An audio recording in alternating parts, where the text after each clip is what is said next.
Барлықтарыңызға сәлем. Бүгін біз духовкада қамыры үлпілдек, жұмсақ болып пісетін пирожки дайындайтын боламыз. Ол үшін бізге ең алдымен бөлме температурасындағы жылы сүт, су қажет. Кейін оның үстіне ашытқы, тұз және шекер, кейін шемішкі майымызды қосып араластырамыз. Араластырып болғаннан кейін бірнеше бөліктерге бөліп, ұнымызды қосып, жұмсақ етіп әдемі қамыр илеп шығамыз. Достар, мен бұрын басқаша рецептпен жасайтын едім. Ол кезде қамыры өте қатты болып қалатын. Кейін осы рецептті тапқан кезімде өте қатты қуандым.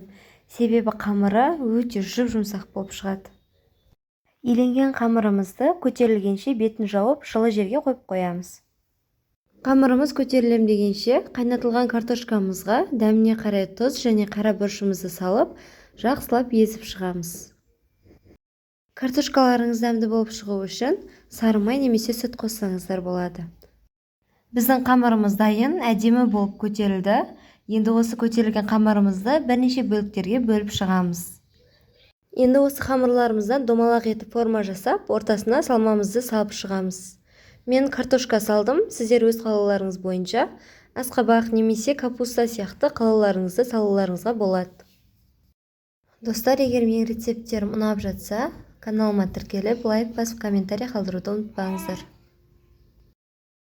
Дайын болған қамырларымызды противенге жақсылап орналастырамыз. Кейін оның бетіне жұмыртқаның сары уызын жағып, 180 градуста қызып тұрған пешке беті қызарғанша жақсылап пісіріп аламыз.